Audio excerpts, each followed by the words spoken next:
The Dallas Cowboys just sent a clear message to the NFL, so we're going to be going through that and 3 other stories in today's video. So make sure to like this video, and if you want more Dallas Cowboys news content like this, make sure to subscribe to the channel by hitting that red button down below. For the first time in 12 years, the Cowboys opened the preseason at home. The site doesn't matter. The objective, at least during Mike McCarthy's time as head coach, has always been the same. We're all about education, application, and evaluation, McCarthy said after the team's 28-23 loss to Jacksonville. We've got a lot to evaluate, draft, and develop. You hear that mantra constantly with the Cowboys. As McCarthy said, these guys play sooner rather than later in this league.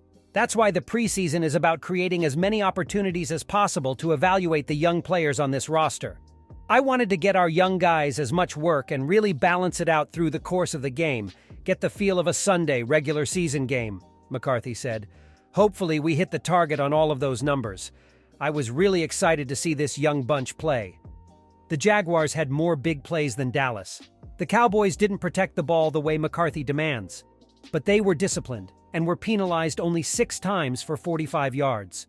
Overall, McCarthy liked what he saw. It's critical in that first preseason game to get that pace of operation, establish your play style, and get the mechanics and the communication, he said. I thought we got off to a solid start with a lot of good things to learn from.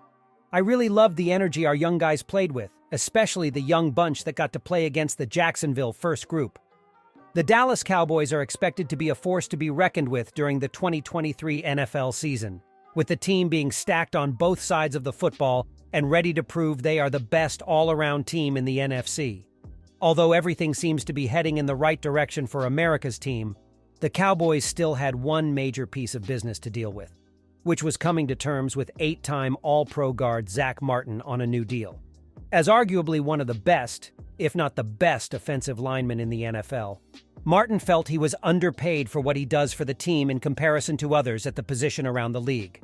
With Martin being crucial to the team's success on offense, Dallas had to get something done and was able to do so, with reports coming out that he'll make $18 million annually each of the next 2 seasons.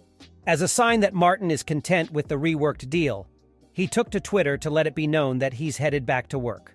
Unlike many positions on the football, an elite offensive lineman like Martin is irreplaceable, as the Cowboys losing him or dealing with a lengthy holdout would have been devastating to their chances of competing during the upcoming season. With Martin back in the fold, Dak Prescott and company can breathe a sigh of relief while preparing for a season where the team intends and hopes to go the distance in a weak NFC. On top of all this, 3-time Pro Bowl running back Ezekiel Elliott has signed a 1-year deal with the New England Patriots worth $4 million. A person familiar with the terms told the Associated Press. The person, speaking on condition of anonymity because the team hasn't announced the move, said the contract can be worth up to $6 million with incentives. The 28-year-old Elliott ran for 68 touchdowns and more than 8,000 yards in 7 years with the Dallas Cowboys. He led the NFL in rushing yards in 2016, when he was the runner-up for the AP Rookie of the Year award, and again in 2018. He also has more than 2,300 receiving yards and 12 TD catches. Elliott's yards per game have gone down every season of his career, a trend that partly reflects the decreased usage of running backs in the NFL since the Cowboys used the number 4 overall draft pick to select him in 2016. Under coach Bill Belichick, the Patriots have been especially disdainful of the load-carrying rusher, winning Super Bowls in the past decade with more versatile role-playing running backs like Sony Michel, Jonas Gray, and James White. At this point in his career, Elliott is expected to provide the team with depth behind Ramondre Stevenson, who is in his 3rd year with the team. Dallas Cowboys country breathed a collective sigh of relief Monday afternoon when reports of Zack Martin's contract restructure began popping up, but it appears that at least one player on the team knew things would all work out eventually. Cowboys defensive end DeMarcus Lawrence spoke to reporters minutes before news broke of Martin's settlement with the franchise.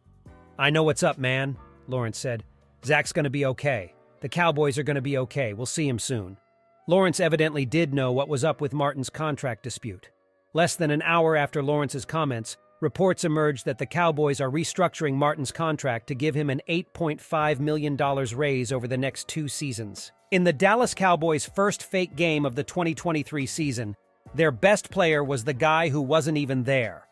All-Pro guard and current contract holdout Zack Martin was not in attendance at AT&T Stadium on Saturday afternoon for the Cowboys game against the Jacksonville Jaguars.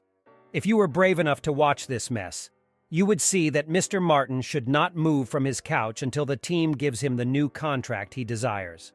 Officially, in Martin's place at right guard was Josh Ball, a third-year player from Marshall who has not played the position since he was in high school. At the other guard spot was Matt Farniok, a seventh-round draft pick from the school formerly known as the University of Nebraska.